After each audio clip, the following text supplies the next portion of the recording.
Salut à tous et à toutes et merci d'avoir rejoint cette vidéo. Je reviens vers vous pour vous donner tout mon savoir sur la lingerie. J'ai vraiment attendu un moment pour vous faire cette vidéo afin que je gagne en expérience et en compétences afin de vous développer absolument tout ce que je sais sur ce sujet. Donc cette vidéo s'organisera en 3 parties. La première, c'est une introduction sur la lingerie. La deuxième, c'est les points de contrôle. Et la dernière partie, c'est quelques conseils supplémentaires. Donc tout de suite, on commence sur la vidéo. La première chose à savoir, c'est que 80% des femmes, 8 ans pour les intimes, ne portent pas le bon soutien-gorge. Et ça devient réellement problématique. Surtout parce que un soutien-gorge, ça concerne aussi notre santé. Donc c'est important d'y mettre un point d'honneur là-dessus et de pas se tromper. C'est pas parce que vous n'avez pas de volume que vous n'avez pas de poitrine. Un truc à savoir également et qu'on ne dit pas suffisamment, c'est que les bonnets vont de A à plus que H. Et oui, il faut savoir que la moyenne des Françaises a complètement changé depuis les années. On est aujourd'hui à un bon D. Un truc qui est extrêmement important et à rentrer dans le coco. Mais je vois que ça n'a pas encore rentré dans le coco, hein. C'est que un bonnet ne se mesure jamais avec un fil. C'est des essayages en boutique aidés par des conseillères qui vont vous permettre de déterminer votre bonnet. Parce que c'est une question d'armature. Puisque nous ne sommes pas dans une boutique aujourd'hui, on est sur Internet, je vais vous guider pour que vous puissiez trouver en boutique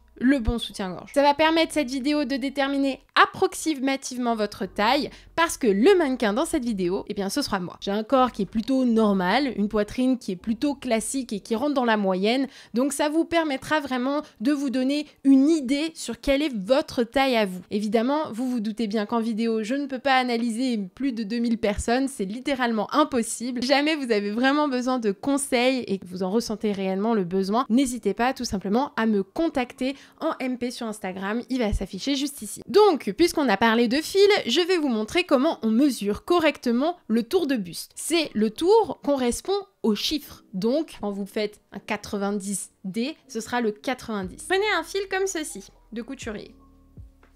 Venez le placer à l'horizontale, en passant bien sous votre poitrine. Joignez les deux bouts, vous obtiendrez un chiffre.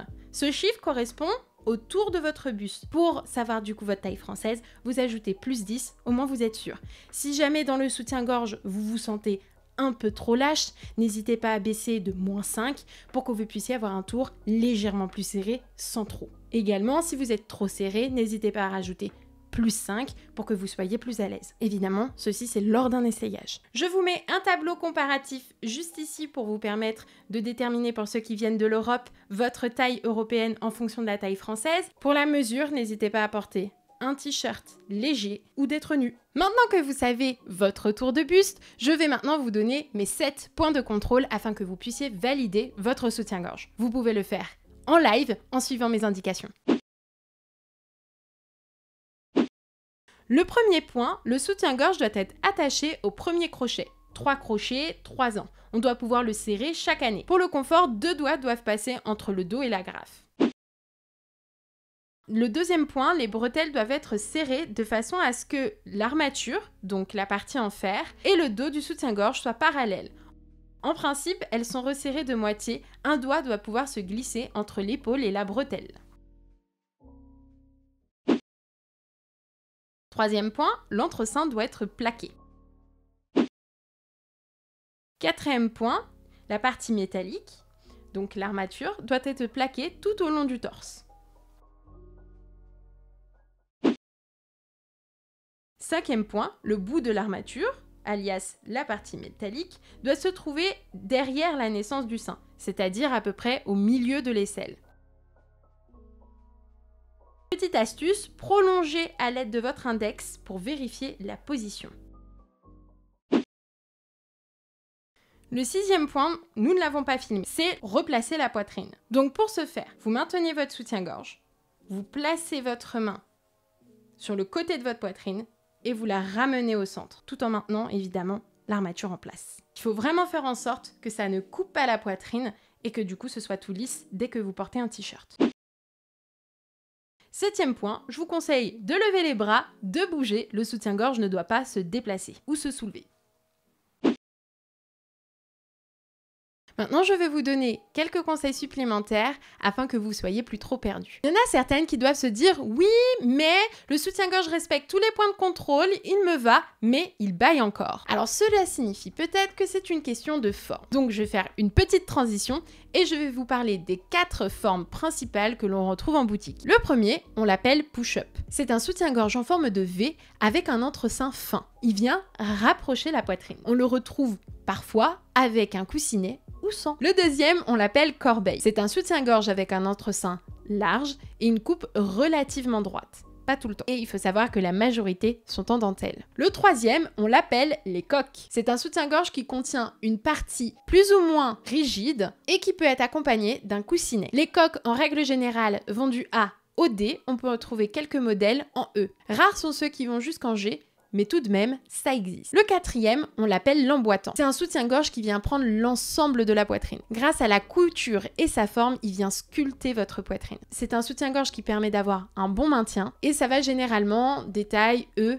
à plus que H. On en trouve en tout cas à partir du E. Il y a une autre chose à savoir, c'est la différence entre les marques de couture comme Maison Le Jabi, Chantel, Lise Charmel et les marques indépendantes. Etam, Intimissimi. En règle générale, les marques indépendantes taillent un peu plus petit. Donc il ne faut pas hésiter à rajouter du coup la lettre et un petit peu de chiffres si jamais vous vous sentez un peu trop serré. En tout cas, il ne faut pas vous étonner si jamais ça vous arrive. En tout cas, n'hésitez pas à demander conseil aux conseillères. Elles sont là pour vous aiguiller. Elles connaissent très bien leurs produits. Concernant les maillots de bain, il faut savoir que c'est exactement la même chose que le soutien-gorge. La taille que vous allez trouver avec vos essayages sera la même taille pour les maillots de bain. La seule différence, c'est au niveau de la matière. C'est une matière qui va se détendre plus facilement dans l'eau. Donc, faites attention à ne pas prendre trop lâche. Une chose, mesdames, c'est que toutes les poitrines sont uniques. Vous avez une poitrine qui est différente de votre maman et de votre amie. Il faut savoir qu'une poitrine, ça évolue avec le temps, avec une variation de poids et une grossesse. Elle change énormément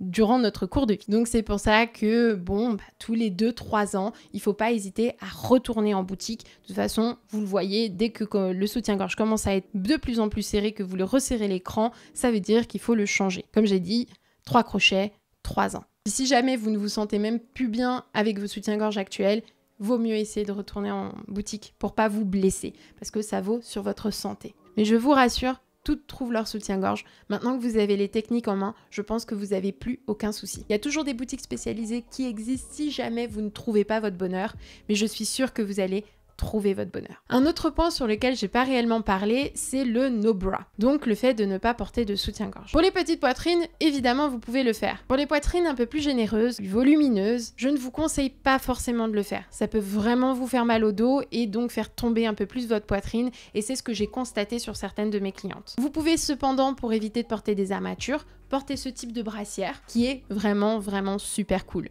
parce que du coup vous avez quand même un élastique et une petite coque qui vient maintenir tout de même votre poitrine sans que vous la sentiez. Du coup là je vous conseillerais de le faire. Vous pouvez toujours essayer, voir ce que ça donne sur votre poitrine, rien ne vaut une expérience soi-même. Donc si on récapitule, cette vidéo ne va pas vous permettre de déterminer avec exactitude la taille de votre poitrine, mais ça va permettre de vérifier si vous portez le bon soutien-gorge. Et puis puisque vous m'avez comme mannequin, vous allez vous apercevoir assez rapidement si vous avez un soutien-gorge qui est trop juste. Je rappelle que l'on ne mesure jamais le bonnet, donc la lettre, à l'aide d'un fil. C'est extrêmement important, on ne le fait jamais. Peu importe le fil, ça ne se mesure pas. C'est uniquement le tour. Essayez bien plusieurs formes, n'hésitez pas à prendre plusieurs modèles pour vous permettre de déterminer quel soutien-gorge est le plus adapté et de bien vérifier les 7 points de contrôle si vous n'êtes pas accompagné. Je pense que vous vous doutez également que je ne vous recommande pas forcément d'acheter sur internet si vous ne connaissez déjà pas votre taille de base. Les tableaux qui sont affichés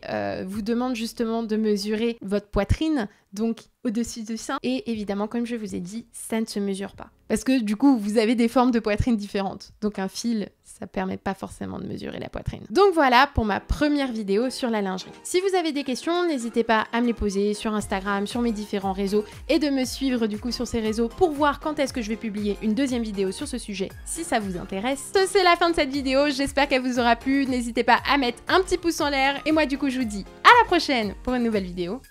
Ciao ciao.